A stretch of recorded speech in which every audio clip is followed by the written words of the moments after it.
Tracey Smith here. This is a little bit of backfill, I think, really, for a programme I'd really like to make on landfill.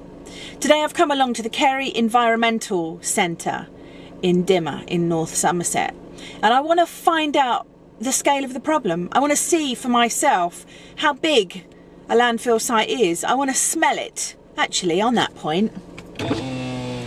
Let's have a sniff, shall we? I'm just outside. Oh my goodness. I'm not even near the entrance and the smell is really quite pungent.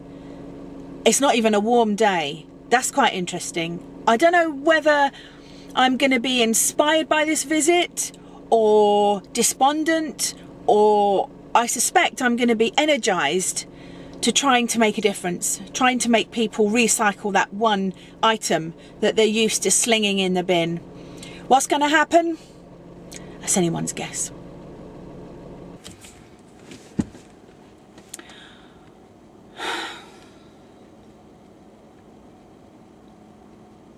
I've just finished my tour of the Kerry Environmental Centre and the landfill site.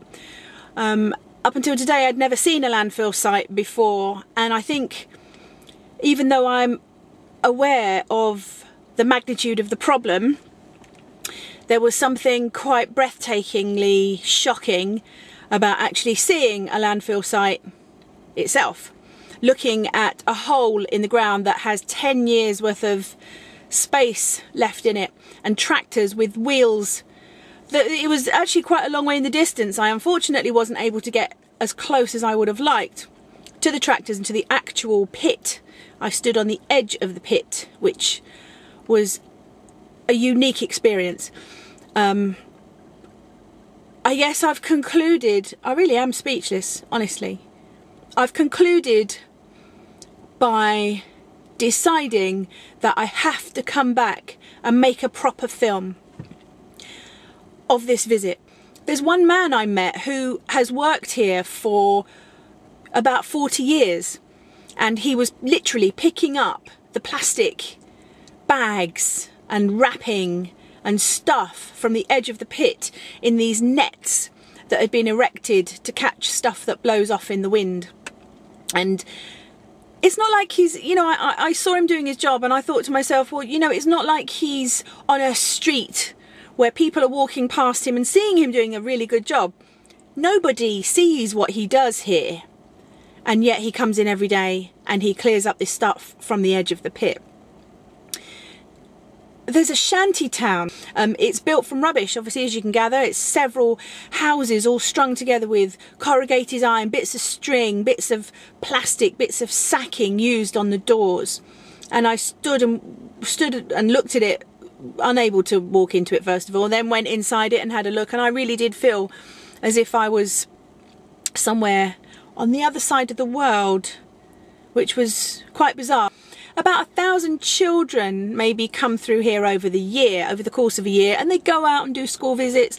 But I said, how many adults come here? How many grown-ups come here and look at this landfill site? And it's about 300. So it's WI groups, it's transition town groups, it's groups of people that want to come, not individuals. And the thing is it's a bit like a prison.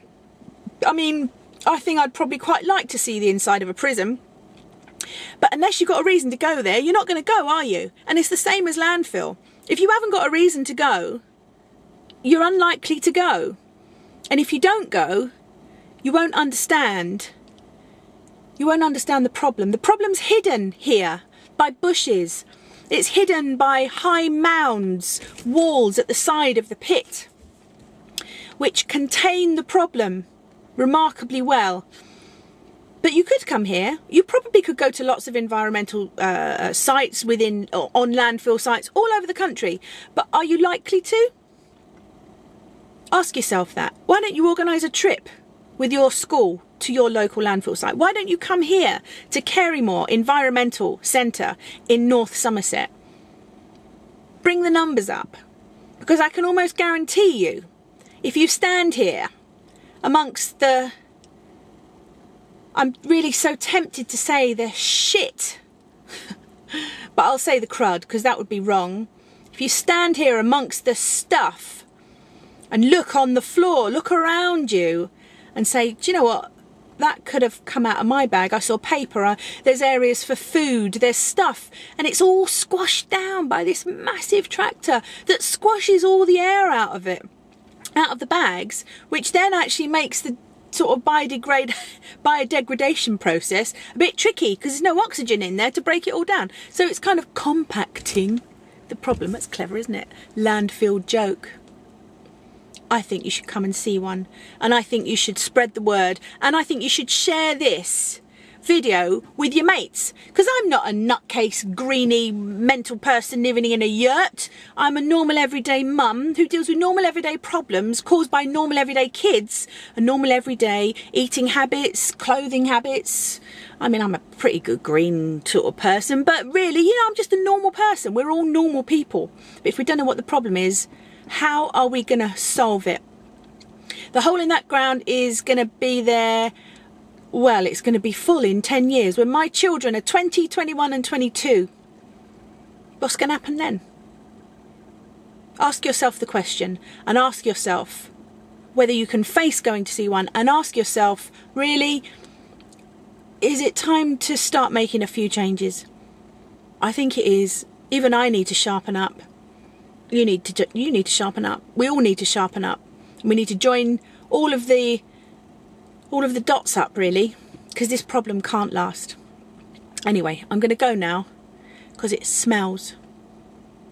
Bye.